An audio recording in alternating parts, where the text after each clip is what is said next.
We're here joined again with Professor Felipe Guedes. Watch the previous video. Make sure that you do buy into this video about his strategies and his role as a mentor and why children, need this martial art of Brazilian Jiu-jitsu. When the spotlight hits you, oh no, I need you like Jesus. Hey everyone, welcome back to another Youth of Brazilian Jiu-jitsu podcast, otherwise known as YOBJJ. And today I'm grateful and honored to be joined here again with Professor Felipe, a huge embodiment to this, this platform, this community. If you're new to this community, this is a platform where we can share stories, educate and empower and have fun.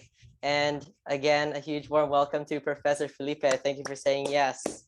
Thank you, my brother. Let's go. The kids that you've trained, at like ages 6 and then all the way to where they're reaching youth, your teenager years, adulthood years. So can you share with us a few examples of students and their transformation? It's we're so blessed, to be in that position to teach jiu-jitsu to kids and see them flourishing and growing and reaching their full potential. We have different classes, have regular classes, the foundation, get them to understand what jiu-jitsu is and be part of something special. We have advanced kids classes. We have then a third level of training we call the competition team, right? So this way we try to address what's the best training experience that each one of the children should have, according with their stage of development, according with their age. So starting with age groups first, and then going to level of trainings and what goals do they have to accomplish with jiu-jitsu, right? But, we've been here for 13, almost 14 years now in San Clemente teaching kids classes. And we do have, like you said, kids that have been training with us for like 12 years, and you literally see them going from kids all the way to like a mustache now and girlfriends and driving cars. And you see them, moving to a different state now for the university and college. And it's just so awesome. It got to a point before COVID, we had 350 kids training with us on a regular basis. And some of them, they train for a while, then they stop. Then a couple of years later back, they come back again. Some of them stay for longer. And there's, so many times that you see the transformation or you hear from their parents the transformation as well, right? Some of the names I could maybe mention, a good friend of yours, Matt Fabricant. We have Joey, right? Nonaka. They've been training for us, since they're little. And I think jiu-jitsu really caused a good impact on their lives. How courageous they are to face life. Matthew is now an entrepreneur himself. Joey is been almost a couple of years now abroad in Panama doing different stuff. We all working things to get better and improve. There's but it comes from everywhere. Sometimes the parents is telling you it doesn't even have to be one of those kids that been training with us for so long. Sometimes it's a kid that has been training with us for 6 months, 4 months, and the dad's already writing us a thank you note of the impact that we as a team were able to put it on that child. Not have any friends at all. Now he's super excited with jiu-jitsu friends. It was shy. He's not shy anymore. I could communicate, and it's a lot of little stories, and that's one of the jiu-jitsu instructors. Pay attention and never become numb, to the little special things that happens every day at your school. And because we've been here for so long, and oh, my child now is saying hi to the other kids. That's a big step. It's like, whoa, man, that's a celebration point. That kid when I even say hi to anybody now, hi, professor, how, it's being verbal, but it happens so many times, oh yeah, cool, that's cool. Just never becoming numb to those things and learning how to recognize them, and one example too, like Jack Mills, and we had a group of kids that went to do junior lifeguard here in San Clemente through the summer, very popular program here, which comes in and say hey, Scott, what happens with those kids, man? And Scott's like, what happened? It's like, man, they're the first ones to get here, they're the last ones to leave. They're the ones who work the hardest, they never complain, and they're very respectful. They even say yes sir, I never had that before. And we're like, and Scott was like, yeah, it's jiu-jitsu, man. You know, those kids are used to training hard and be respectful and, you know, do their part and be Oh, accountable. that's incredible. And to you kind of already touched on the next part that I wanted to talk with you is about the idea that sport, or in particular BJJ, has been a metaphor for life and has been teaching so many life lessons on the mat, so many benefits and so many ways that it can influence our character, you know, with the hard training and with the discipline that is taught, with the routine. And the next point that I want to talk about you, Prof, and I guess what I find you being so unique is, like you talked about before, that you're a people's person. And with the gym and the community that you have developed, you do more and go beyond. I think that, you know, here in the jiu-jitsu community, that people and instructors can be so business oriented. They do the work, and then, you know, clock out. But you are able to be of service to them on the mats, but as well as off the mats. Like you get engaged with the community events and do all these, you know, awesome things. Can you tell us the reasoning why and that process, what that looks like? Yeah, it's almost like you can split into different branches, right? How much should I get involved with my students and dedicate myself off the mats on the mats, or how much should I just, you know, provide this service that they're paying for and thank you very much. And you know, I don't think there's right or wrong. It's really like what is in your heart, you know, how you feel like doing it. You know, I think for both of them, you have to make sure first and foremost that you are delivering a quality service in your school, that you are building a family environment, a positive environment, a supportive environment of growth inside of your school, right? And so there's no question about it. And then you have to make sure that the quality of jiu-jitsu that is taught in your school is also the highest level, right? So organizing community events or becoming, you know, friends, personal friends with your students. How much should you be, you know, get involved or not? I think there's not a formula. It's really what you feel like doing, what's in your heart, and what is healthy for you. And every person is different, right? For me, I've had an instructor before that I really look up to, and then, you know, saying, man, try to get as the least involved as possible with your students outside the school.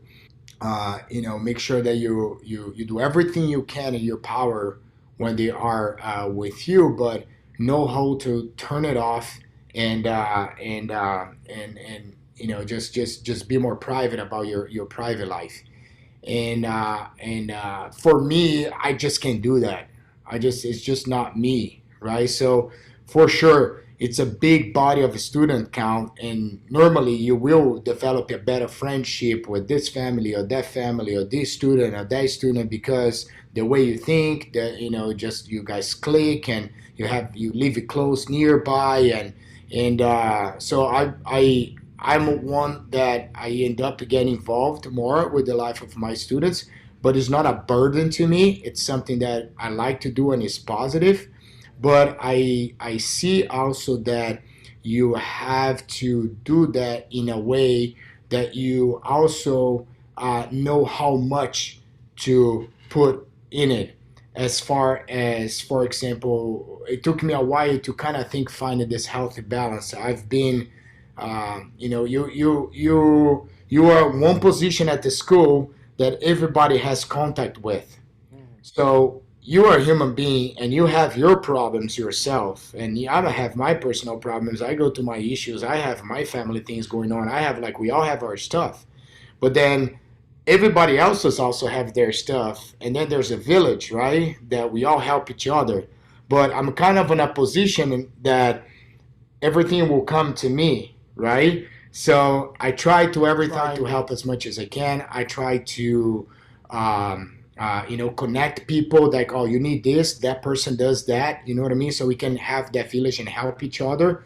But yeah, I have to turn it off when I go home, so that other people's problems does not become my primary problem as well. And the next thing I know, my relationship with my wife or my daughters is being affected. And then, I cannot sleep because this person has that problem. I do get involved with my students. I do try to help everybody as much as I can. But I think I found a balance to be able to turn it on and off so I keep a healthy mental state of mind. Like what you said, as an instructor, you're like the chief of the village, right? Everyone's like trying to contact you with the different problems, and as well, you have that responsibility to help them out and to support them, and to separate, your personal life and what we do for the village. And it's incredible, like, to see. And I think, like, as humans, connection is a huge thing. And I love how you said that isn't a burden for you, and it depends on who you are as a person and what is content in your heart. I just to compliment Isaiah. I've in part. I've had my heart broken with the students that I got in touch with, and I made a friendship, and then Yeah. things just went south. I don't even know how. You know what I mean? But also, I've made friends inside of the Gracie Barra schools.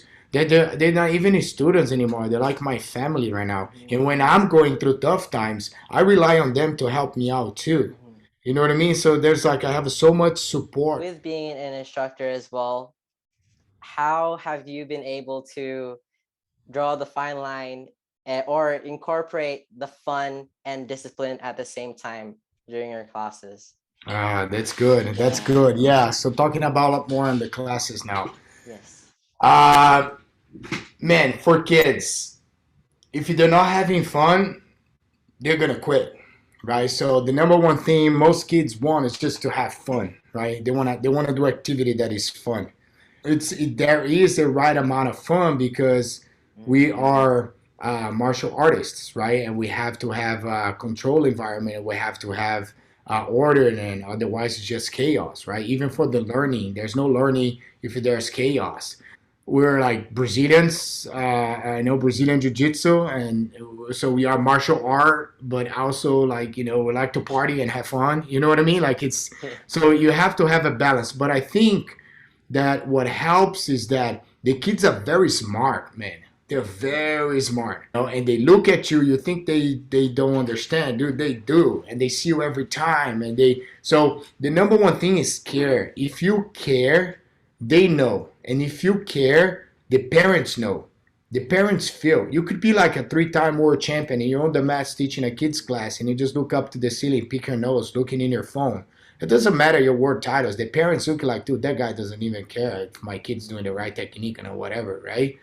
And you could be somebody that has, no titles at all, and you're there, and you're like within your heart, like with the knees on the ground and moving the kids' arms around and make sure they're not bumping heads. And hey, shh, listen, pay attention, professor's talking. All like the parents, like, dude, they love you. Why? Because you care. That's the number one, man. They will push the buttons, they'll push the boundaries, right? So I think you have to be firm, and time to play is time to play, time to learn is time to learn. Once, because I had an opportunity to travel a lot of different schools, even not Gracie Barra schools, sometimes just to watch a kid's class, even not even jiu-jitsu, like other martial arts as well.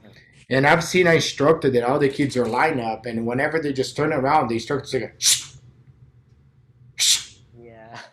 shh. And I'm like, the kid's like, ugh. I'm like, oh my Yeah. gosh, dude. It's like, it was not funny at all. It was just like, I'm the powerful here. And like it was just extreme. So you cannot have an environment like that, in my opinion. But on the other hand, you cannot have just like, hey, birthday party, let's all have fun, right? Because then what else are we accomplished? We're missing the point as well. So you have to have a caring personality, I would say, but a firm one as well, where they respect you. Respect is the basis of everything. Obstacles and troubles. So how have you really kept the youth engaged in Brazilian Jiu-Jitsu when they're undergoing that time? Yeah, this is the most challenging age group, I would say so. Yeah. The teenagers, there's so much change going on physically, mentally, socially, a lot, and I think You know, you see kids a lot that they've been training for so many years, they start hitting the teenager years, and then we start losing them, right? There's all kinds of teenagers that, you know, have teenagers that they'll just drop jiu-jitsu 100%. You have students that they will keep in touch by, you know, once a week at least. And then there's ones that just go like, man, I just love this thing. I'm just gonna keep training no matter what. And dream would be for all of them to keep in touch with it. And even if it's just like once a week, you know, because you've been dedicating so many years to this craft and to this art, stress. There's already stress coming from the parents, stress coming from the school, stress coming from the girlfriends, stress coming from everywhere. And I don't want jiu-jitsu to be another like, oh man, and then jiu-jitsu, Professor Felipe is waiting for me. I didn't go to class this week, but right? So I tell them, guys, I don't care about you competing right now, to be honest, if it's not your main primary goal, right?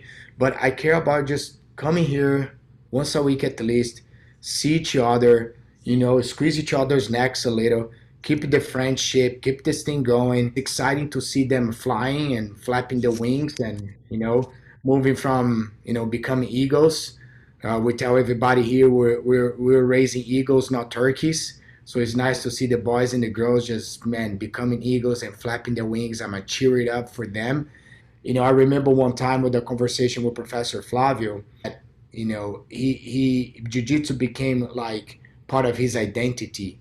So like, oh, do you know Flavio? Which Flavio? Oh, the Gracie Barra Jiu-jitsu Flavio. Oh yeah, I know him. So, you know, it's just like almost like part of his identity, how people will recognize him and being proud of their identity. And of course, liking to work out and learning jiu-jitsu. It was something that, you know, it helped him to move forward in that stage. I kind of been on that stage too when I went to dentistry school.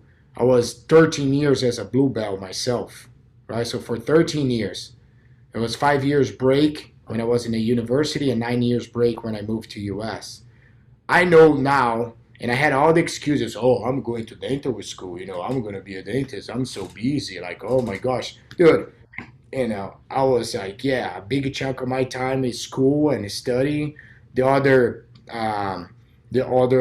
good sized chunk was like chasing girls, you know, and push myself. And I could have been a black belt way before that when I got mine. If I push and I regret that I took that many years break. While I have you here, Prof, today in this amazing opportunity, I'd like to get personal and like ask you a personal question for myself. In terms of, I'm sure like Brazilian Jiu-Jitsu has been evolving, and there are, like myself, teenagers that are going to want to coach and instruct a class, whether it be kids or adults. And I think, well, personally, going through this concept of the imposter syndrome, because I'm so young and in ways inexperienced, I feel that way when teaching others and not feeling that worth. I guess it's just me overthinking it, but I always picture that a black belt could be, you know, doing better, and from the perspective of a students, they want to see a black, but you're not. So like, how would you go about giving advice for a person like that? This is a really good question, Isaiah, that, you know, I think all the young instructors, they ask themselves that question and they may have a little doubt if on their minds, right? I ask that same question to myself, and then I ask that question to my professor, right, Professor Flavio, and I ask, well, Professor, how come I'm gonna teach you that defense class, man? Like, there's two purple belts, I'm a blue belt, and like I don't know more than those guys. Like, it's time that I had to take care of every single class while he was out, including the advanced class, because up to that day I was just teaching fundamentals. And I never forget, man. He goes like, Felipão, listen, you are not teaching the class because you know more than everybody else that is in that class. That is not the reason why you're teaching that class. The reason why you're teaching that class, man, first and foremost, when you step on the mats, it's not just you there. It's not Felipe Jiu-Jitsu. You are stepping there, and behind you there's me. And behind me there's Master Carlos. Behind Master Carlos there's Gracie Barra. And we have our teaching methodology, we have our teaching curriculums, we have our source of knowledge, and you are fully prepared and you will study the subject of that class so well that you are ready to deliver that to the set of students there in front of you. Everybody can benefit from it because it's going to be a new technique for the younger belts. It might see a little detail for the advanced students maybe they see before. If they see before, great. They're going to practice over and over and over again because it's practice is part of what we do, repetition, right? And they're going to support you. So when you step on the mats, it's not Felipe Jiu-Jitsu. Like, you are just kind of ambassador of what we do. Somebody asks a question that it's above your knowledge and you don't know, you just say, hey, sorry guys, I don't know. And whenever Professor Flavio comes back, we're going to ask him. And if he doesn't know, we're going to ask somebody else. We're going to search together. Because it's impossible, this thing, that you're not in front of the class because you know more than everybody, right? You prepare to deliver that piece of information. What I would say is that, how much do you care? And if you care when you're teaching a class for your students, you will be prepared. And if you prepare and you care, you can definitely make an impact on the life of any one of the other students, regardless of, the belt that you have. Of course, if you're a white belt, you're gonna feel that you could step there. You just don't have enough yet as a white belt, right? Most of blue belts, I would say, they don't have enough. But once you get to a point, like if delivery, a sit-up sweep to a child. Hey, step number 1, elbow on the ground, sit up. Step number 2, grab the arm. Step number 3, bridge, bridge, bridge. Yay, good job. And you understand what? We teach them how to sit up, elbow on the ground. We teach them how to grab the arm so that they'll post their hand on the ground. Then if they go from the bottom to the top, yay, that's a sweep. We're going to score 2 points, right? Dude, anybody could do that, right? If you're prepared and you know why are you teaching that sit-up sweep to a child and you know the correct steps. That is prepare and care for the kid, you could do a great job, right? And man, my opinion is you can learn anything at any given moment from any belt.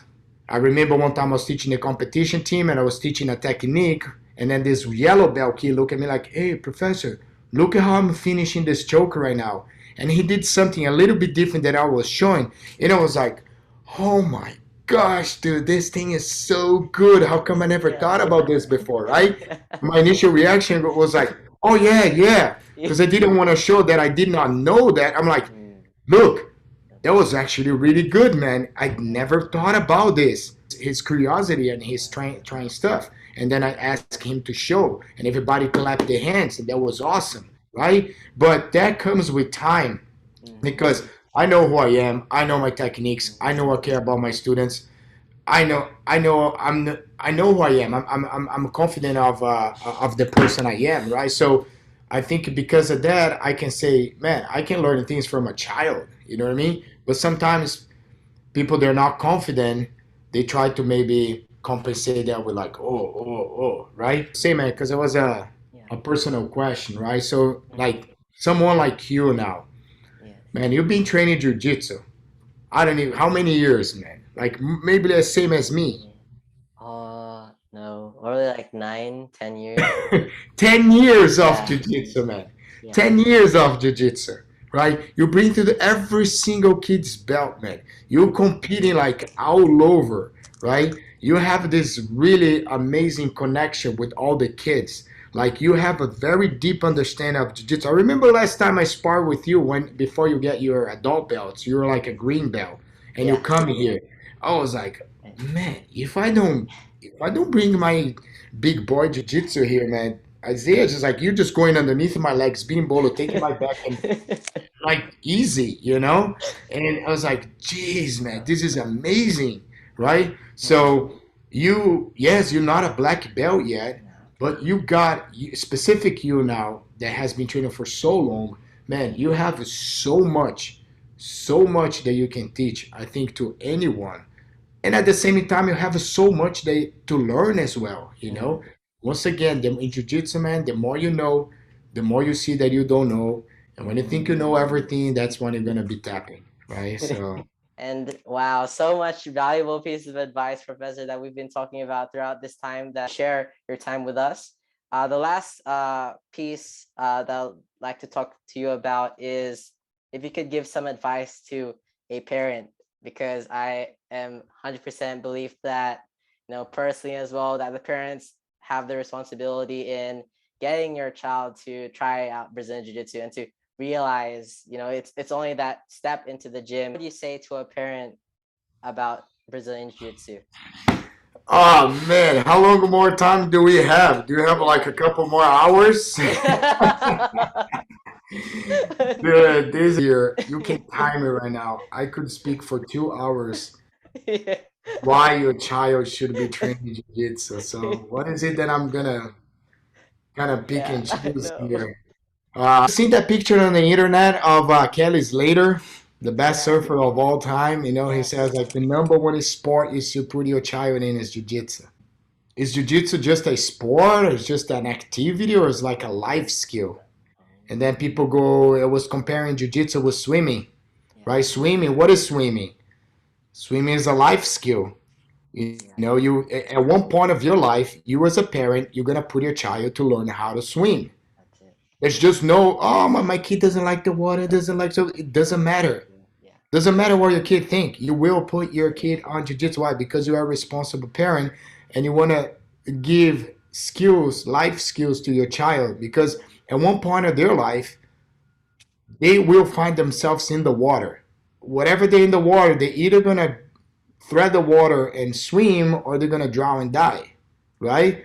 Yeah, and then some people later get really into swimming, and then becomes a sport, and then becomes this activity, and then becomes, I think jiu-jitsu is the same, man. At one point of your life, you will get bullied. At one point of your life, you will get scared, and you don't know how to react when something scary is happening next to you. At one point of your life is going to be confrontation. In many, many, many, many, many, many, many, many points of your life, you will lose. You're going to lose. And if you don't know how to lose, and it doesn't feel good, it doesn't feel good. But if you don't understand that every loss is like you're failing forward, and you're not going to crumble on the ground, that you're going to, come back, and you're going to ask yourself what happened, and you're going to learn a lesson, and you're going to try not to make the same mistake again, and then you're going to try it again, right? Then in life, you're going to lose a lot more than you're going to win. At one point of your life, you're going to get that no for the job application. You're going to learn how to deal with it. Hey, I just got swept here. All right, I'm at the bottom now. Let's recover guard, sweep it back again, and tap the person out. Next, what's the next opponent? What's the next job application I'm going to go for, right? yeah, Um, at one point of your life, you're going to have to be among a lot of other people that you're going to have to make friends with. You're going to belong to a lot of groups. A lot of point of your life, you're going to have to be compassionate. You're going to learn how to, help somebody and be. It's just like jiu-jitsu gives us so much to prepare a child. And there's a Professor Joe here. He says we're not creating stronger kids. We're creating strong adults. These days, another thing that is pretty cool about jiu-jitsu, man. These days, everything is like instant gratification. Now, now, now. I want it now. I want it now, right? And I want it easy, and I want it now, and I want to press a button, and it's right there, and I don't want to buy it, and there's things in my house. I want to do this, and it's like there's, it's yeah, the comfort that we're looking for, and the now, and instant gratification, right? yeah, Well, jiu-jitsu is kind of going against on that flow, man. For a child, to have to wait a year of hard work to make to the next belt, man, that's an attestament of like hard work and dedication and working towards a goal. Everything that is important in life, it's not like in a heat of the moment you get it. You got to work on it. You got to put the work, and you see the results, right? That's why I say those stripes we put it on the kids belt is like the most important and special piece of electric tape on the planet. Right? And man, I've seen that's it. adults crying because of that piece of electric tape. Kids, Yeah, oh my gosh, it's amazing.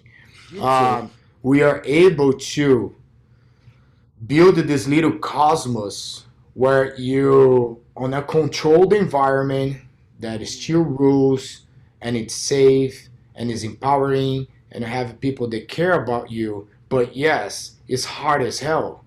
And we will put you on a diversity, mm, and we will test you, physically, we'll test you mentally, right? And you have a chance to put your child through all of those emotions and experiences over and over and over, that they just get used to it, shake it off, stand up, and let's go again. You know what I mean?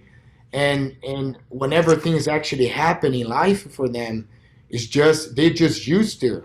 They're used to that the mindset. I give you a problem, 10 plus 10, you just solve it. It's 20. It's a static problem. But jiu-jitsu, you know, shake hands, let it go. Oh, I got a problem on my neck now. Oh, let's deal with this. Like, oh, I'm solving this problem down there over here. What? And then this thing over here. This, you know.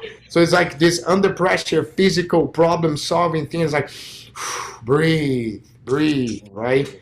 And the social aspect as well of jiu-jitsu is just unbelievable. You know, the bond that you make with your teammates when you come and train. You know, even like the little boo-boos that we get sometimes, you know, and cry and come back again, and fun, cool, special way that we can provide our kids to work on the things that they need to work. Every child is different.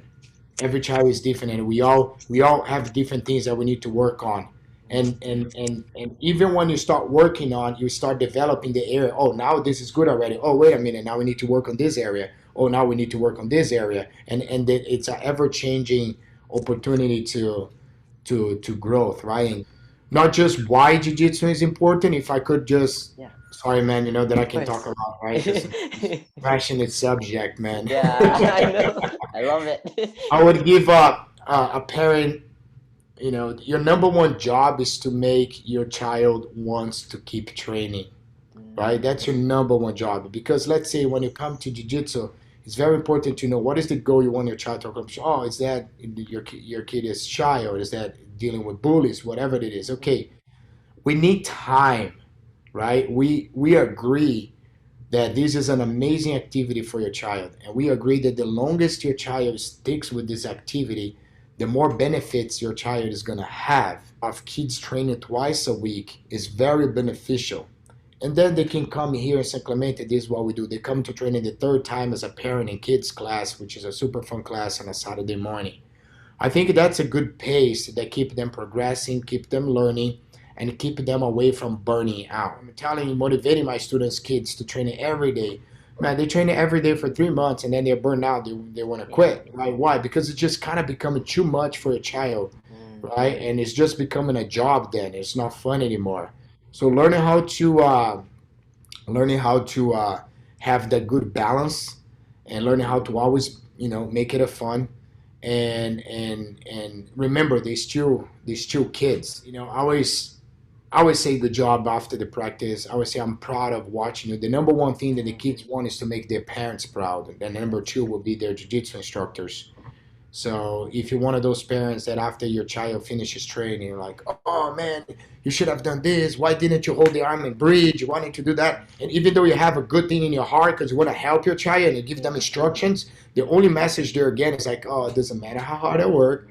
I'm just not good enough for my dad. I'm just not good enough. Like he's never good enough. Right? There's always something more that he wants me to do. Even if he made that mistake the 10th time, that you're like, oh, you know, Ken.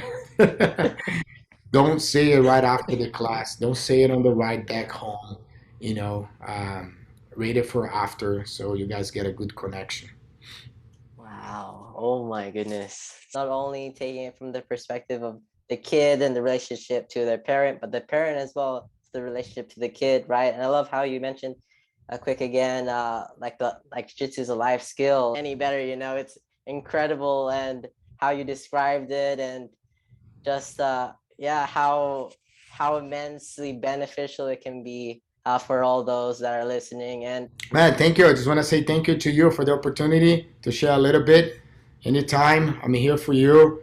You are on Saturday there. It's Friday here. You guys are way ahead of us on the time. I wish the best for you guys there in Australia. It was one of the best places I've ever visited in my life. Looking forward to go there again. I wish that things gets better for you guys very quickly as far as the lockdown goes. Keep it pushing, man. Jiu-jitsu community and Gracie Barra needs more youth like you. That is, it bleeds positivity, and it goes above and beyond for your students. you know, to share this lifestyle that we all love so much, man. So keep it up, man. Don't let the fire inside of you, you know, to ever go away, man. Just keep it pushing. Kind of look forward to in the future in serving the youth. And like I said, passionate, there's like a fire within me to, you know, set up this platform, this community to encourage and to educate people that are training, but as well as those that are not training about this beautiful sport that we call home and are so passionate about. And again, team, that is a wrap to today's video. It's incredible. Oh, so much for this, so much knowledge shared in this two-part series. Thank you so much for listening, everyone. Hope you've already thumbs up this video, subscribe, comment down below again. It's incredible to see and for you to share your knowledge, Professor. Keep smiling, keep training hard. Sofia Tenaduro. See you in the next one. Peace, everyone. Valeu. Bye.